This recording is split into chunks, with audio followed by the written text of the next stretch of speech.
Hi, and welcome to Intro to AJAX Episode 0. Before we jump into any actual coding, we're going to go over some concepts and acronyms to make you more familiar with some of the terminology that we'll use and why we go about using AJAX in the first place. So first thing is, what does it even stand for? And it's an acronym for Asynchronous JavaScript and XML. The naming is a little unfortunate. As you'll see later on in the presentation, we're not limited to JavaScript or XML, but the name has kind of stuck, so we continue to use it. It's a way to transmit a more precise amount of data and essentially to have this happen asynchronously in the background, which are both going to be performance increases that we'll talk about in the future. So first, why even bother? And to take an analogy from home remodeling, if you were to remodel your kitchen, do you first knock down the entire house just to rebuild the kitchen? Probably not, because all you really need is a great new kitchen. And when you do a full page refresh, you're doing the equivalent of knocking down the entire house, knocking down the whole page, just to update one little part of it. So with AJAX, that gives us the ability to be more surgical and update precisely what we want instead of demolishing the whole house or the whole page. So let's take a look at this in action. We're going to look at how GitHub handles AJAX. So here, I've loaded this page to do a code review on a pull request, and they've done the equivalent of building the whole house, this entire page here. And you'll see that the whole house is 11,000 some lines odd. It's huge, a lot of HTML here.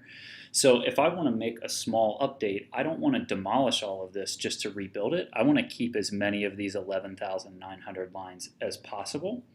So when I come here, and let's say that I need to make a comment on here, I'm just going to make a nonsensical one.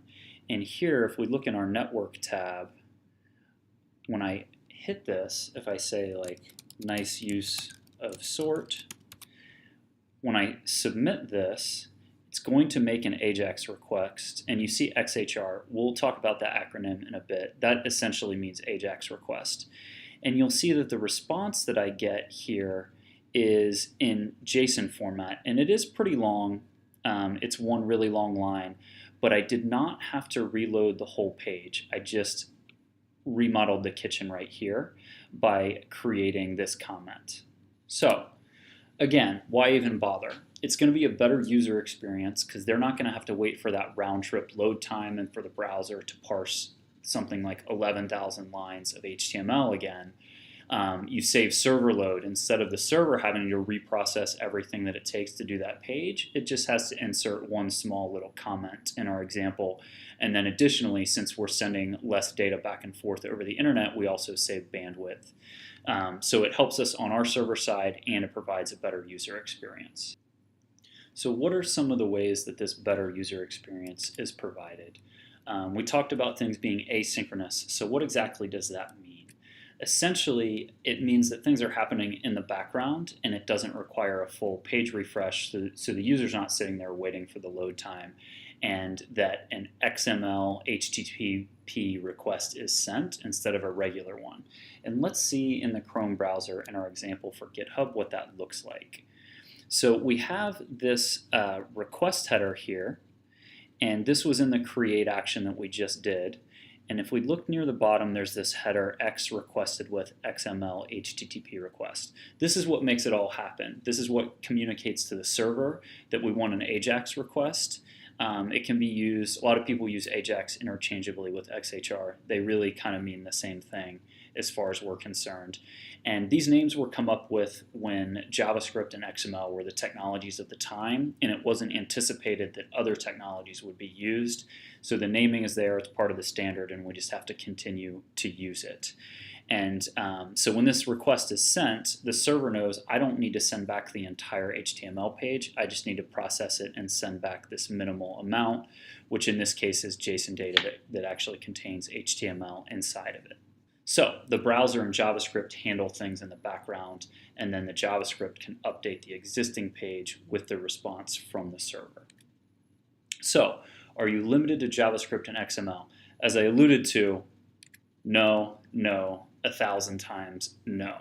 We already saw the example where we actually got back JSON data from here, and I'll show you another example. This is called the Advanced REST Client. It's available for Chrome, and you'll see that we've got an HTML response here from sending an AJAX request to them. You'll see the XML HTTP request here. We can get back that, or if we say that we can also accept application JSON, and we send that request, we get JSON data back. So I'm not using JavaScript and I'm not getting back XML, and there are tons of options that we'll go over about what you can use. But again, not limited to JavaScript, not limited to XML. Here's just a subset of what you can return as a data type. You see HTML, JSON, XML, text, JavaScript. There's a gigantic list of content types that are allowed. You can look on the Mozilla Development Network or anywhere, just look for HTTP content types. A whole bunch of them are allowed in addition to these things. HTML you're familiar with, JSON you'll become more familiar with, and we saw some examples of. That's basically a way that JavaScript can interpret a string and make it directly into a JavaScript object. XML is an older formatting way to basically describe data. Plain text is plain text. If you return JavaScript, depending on your setup, it can actually execute the JavaScript, because JavaScript code is just text that's being interpreted. So if it understands that what you've returned from the server is actually JavaScript code, it can go ahead and execute that. So for review, AJAX allows more precision, doesn't require the full browser refresh for a better user experience, lighter server load, and remember, it is independent of data type. You are not locked into XML. You can choose anything that you want. You're basically limited by what HTTP can deliver, which is anything that can be represented by text. So more review and more acronyms. AJAX is what you want to remember. XHR is XML HTTP request. You'll see that in the headers. That's what communicates to the server that you're trying to make an AJAX request. I know it's weird that we have both of those acronyms, but just know that those a lot of times are used interchangeably, and they both generally mean the same thing when you're discussing AJAX and XHR. And we have tons of data types available, so do not think that you have to just send one or two things. Anything that you can send over HTTP, you can send using AJAX. So with that said, if you want to review this material before you move on, in episode 1, we're going to cover the server-side code that's going to handle this, and in episode 2, we'll cover the client-side code, the JavaScript code that will let our page interact via AJAX with the server. So thank you, and we'll see you next time.